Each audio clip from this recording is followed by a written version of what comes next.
In this video clip, we will learn about the 7 magic golden rules of the chess opening. Why do we need these rules? Very simple. You do not want to make severe mistakes when you start the chess game. I will firstly tell you all about those 7 rules, and then I will show you on the board what it means in practice. Rule number 1, occupy the center with your pawns. In chess, the center is very important because if you have a strong center, you have a lot of space. You can develop your minor pieces and all the other pieces in a much more clever way, let's say. And well, central strategy is something which we will learn in chess in a lot of different ways. Rule number 2, develop your minor pieces. Minor pieces in chess are bishops and knights. And heavy pieces, by the way, we call rooks and queens. Rule number 3, watch out for the pawn f2 and f7. Those pawns are only protected by the king, and for this reason, obviously, they are much more vulnerable. Rule number 4, get your king into safety. That implies usually the castling either long side or short side. This way the rooks also will be better developed and the king will be super safe, usually on one of the 2 wings. Rule number 5. Don't move your queen out too early. That is just very simple to explain. The queen is the strongest piece at chess, and while moving the queen out very early, unless you win substantial material, you will be exposed by a lot of attacks, especially by minor pieces or pawns. Rule number 6. Don't move developed pieces twice when you still have certain pieces which are not yet joining the game. Unless, of course, you win substantial material, then it makes sense sometimes to move a developed piece twice, neglecting other pieces in your camp. And the last rule is actually, if you obey to the first 6 rules, then you should be able to create good attacks or to also obviously watch out for attacks of your opponent. Let's start with rule number 1 in practice over the board. I would start with a move like e4. e4 is one of the most common moves in chess because with e4, first of all, we occupy the center, as the central squares in chess are e4, d4, e5 and d5. This is the most central area we can speak of when we play chess. With the move e4, we have a lot of benefits already. First benefit is the pawn on e4 controls very good squares, the square on d5 and the square on f5.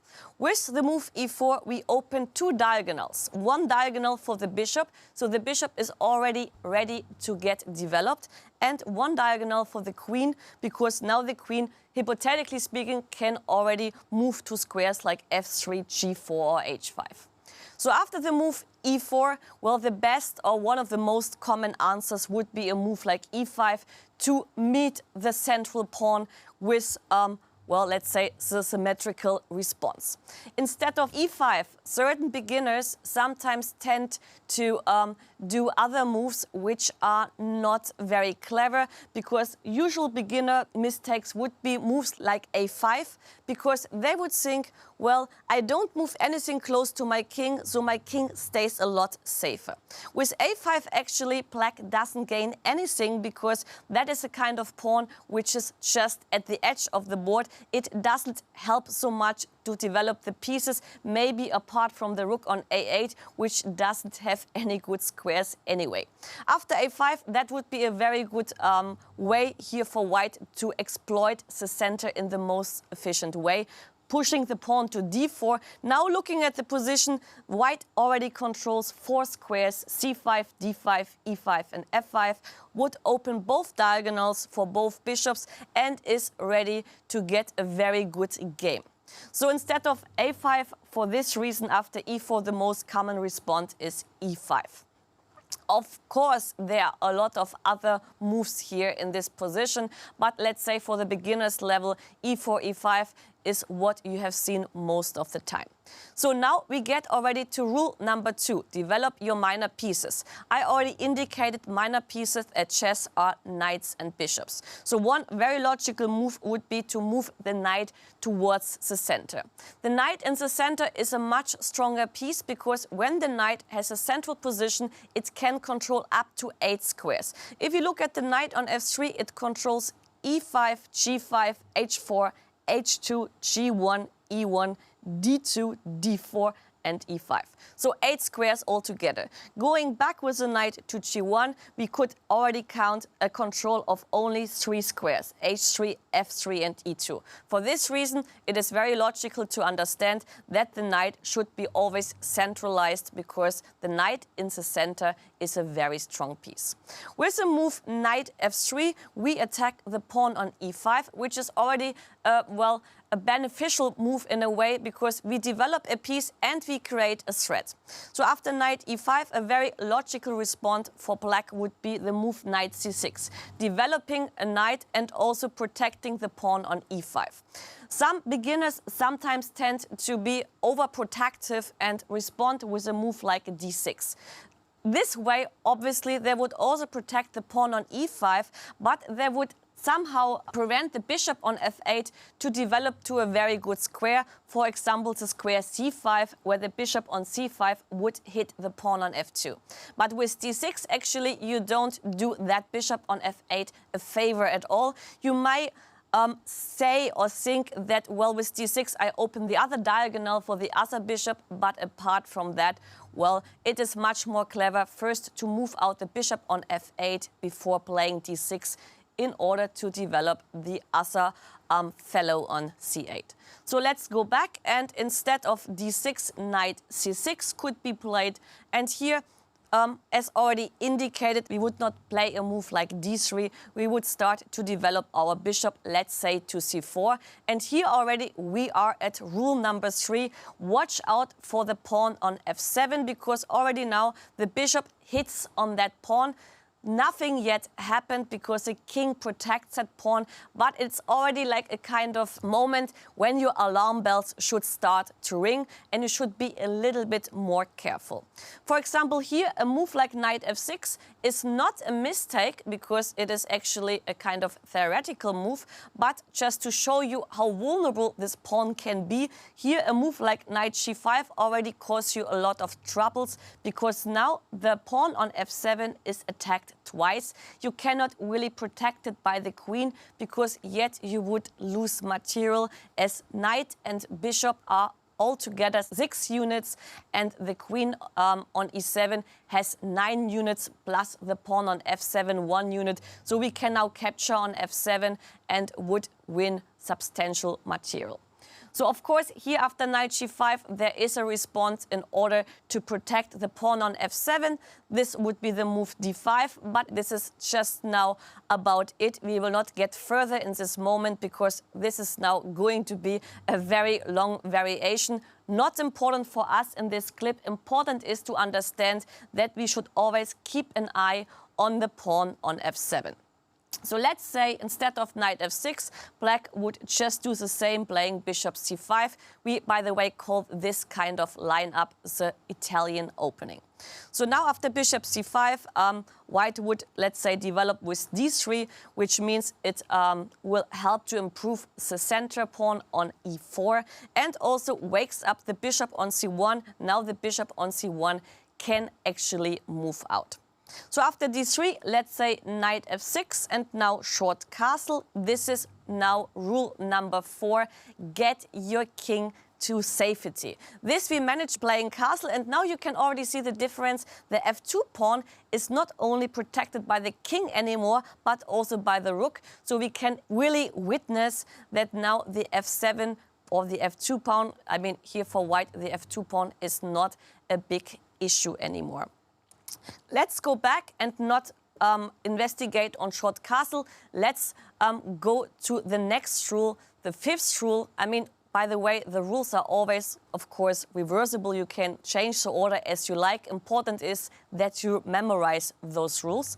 So one of the rules, don't move pieces twice when everything else in your camp is not yet developed. That could be a move like knight g5 because the knight was already developed on f3 and all the other pieces c1, b1 and a1 are still sleeping.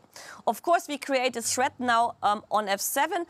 But here, however, black has a very usual response, or a very logical one, just putting the king into safety, protect now the pawn on f7. Let's assume I also castle. And now with h6, you can see that black is doing something useful, gaining a tempo, and you lose time because you have to bring the knight back to f3. Well, you could, hypothetically speaking, capture on f7. It would not give you any benefits because usually, say, in the early stage in a full board, then two pieces against the rook are not beneficial, with, of course, exceptions. But here in this position, capturing on f7, getting pawn and rook against those two pieces is nothing to aim for. So let's go back to the initial position because we had two more rules which we actually talked about, and I want to show you what could happen to your queen if you move out your lady a bit too early. So after e4, e5, you could go for the more aggressive approach and attack the center by a move like d4. This is, by the way, also a kind of theoretical line, not the best one according to modern theory, but just to demonstrate you the example how quickly you are able to lose your queen.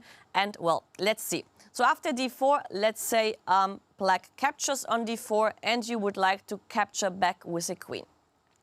Of course, you can say you developed a piece with more or less a tempo because black captured, you captured back. But now I want to show you how easy it is for the queen to be attacked. Black would continue with a move like knight c6, attacking the queen on d4, developing a piece, and once again you have no time to develop any other piece because you are busy with protecting your queen, or let's say to move the queen away. And if you are now not careful, for example playing a move like queen c3, as you may think, well, I indirectly hit on the pawn on g7, I will avoid the bishop to move out. That could be a kind of very naive thinking. Then after bishop b4, you just lost the queen, and that in a much quicker way than you actually may ever imagine. With bishop b4, the queen on c3 is attacked. Unfortunately, the queen is also pinned as the king is standing on e1. And after bishop b4, well, we could capture the bishop, but the bishop is protected by the knight. And well, this hopefully will tell you that moving out the queen too early is something you better avoid, more or less. So let's go back, and we still have to discuss the last golden rule, which means create attacks or watch out for attacks. Let's just repeat the golden rules in terms of repeating the Italian variation. So bishop c4, bishop c5, let's say d3, knight f6, short castle, and let's say a move like bishop g5, creating already not a threat, but it is a pin. A pin means that if we move the knight, then a stronger piece is under attack. So we can say the knight on f6 is pinned. Nothing yet to worry, but we will, of course, move on. One idea now of black could be to ask the bishop where he or she, okay, it's a it, wants to move. So after h6, it is already a threat created by your opponent. You have always watch out for any single pawn move because it may appear that this is a move which guides us to an attack. So after h6, the bishop on g5 is not defended. We have to move the bishop away. Let's say we would like to keep the pin with the knight on f6, playing bishop h4. Now, let's assume black continues his development with d6. We would bring our knight to c3.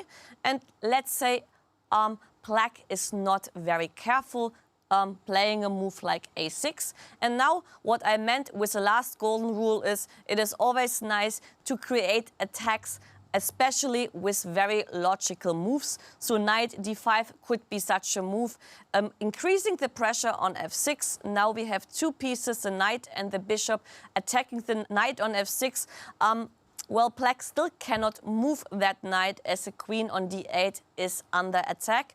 And here already, like, black will probably face a very bad structure on f6, as if I take on f6, you have to capture back with a pawn. Probably black should do something drastically like g5, but then after moves like g5, there are potential kind of sacrifices, which is not important for this clip now. But what I mean in general is, if you are ready, or if you developed all your pieces all together, then it is much easier to create threats, because you see that everybody or all the pieces here are joining the attack.